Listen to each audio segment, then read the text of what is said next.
Hello, and so this is where I picked up. I want to pick up from where I left off in the last video. So these are some commands, some matrix operations that we can do in Matlab. So I'll just take each of these commands. Well, some of them are quite straightforward.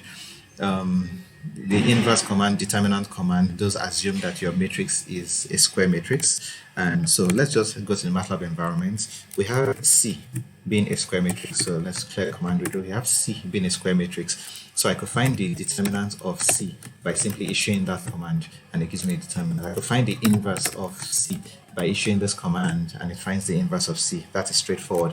I could tell it to give me the diagonal terms in C, and it gives me just the terms on the diagonal. Notice you have 3 and minus 5. It gives me the answer as a vector. Notice the answer is a vector. It's a 2 by 1 vector. But this diag command, the diag command, actually is an overloaded function in the sense that if I gave it a vector as the parameter in there, so for example, if I said diag 3, 4, 5 minus 3, what this will do is this will create a diagonal matrix with these terms on the diagonal. So the way you use diag is what determines how it behaves. Okay. Now you also have, so let's display my C once again. You have the command sum. What sum does is that it finds the sum of all columns inside a matrix. So sum C will find the sum of the columns. This is 5, that is minus 1. Prod of C will find the product of the columns. In this case, 3 times 2 is 6, 4 times minus 5 is minus 20. So it simply does that. Notice that it works column by column. Both the sum command and the product command work column by column. So for example, if we had A here, if I say sum of A, we know it will just find all the sum of all the elements in here.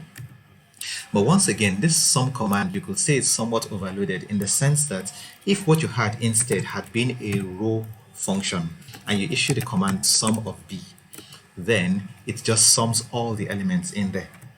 So as long as it is a vector, it sums all the elements in a vector, whether it's a column vector or a row vector.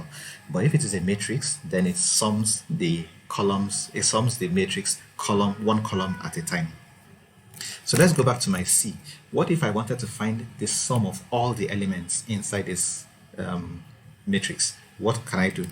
I know sum of C will find the sum of each of the columns, and it gives me this as a result.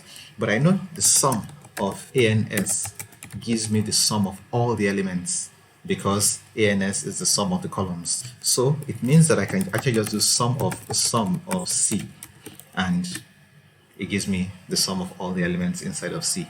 If that takes a little while for you to get it, you could pause the video and just run that through in your mind, but then I think it's probably quite straightforward. And one last thing I think I should do and then wrap up this video.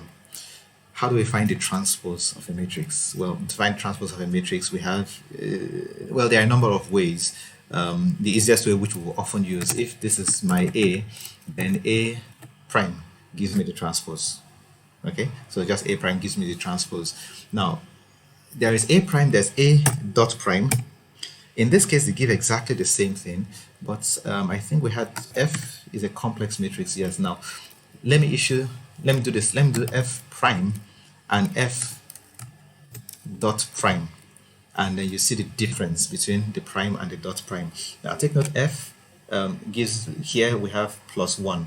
When I find F prime, notice that this just gets transposed, which is fine, and this goes from a +1 to a -1. So it didn't just find the transpose, it found the complex conjugate transpose. Whereas if I have the dot prime, all it does is that it just transposes. It does not find the complex conjugates while transposing. So just take note about that. You have your dot prime and you have your prime. But there is also the command transpose that one could use, and it just simply does the transpose. Okay, transpose F. And it notice it does not find the complex conjugates transposition of, or transpose rather, of F. So I think I'll stop this video at this point. Thank you.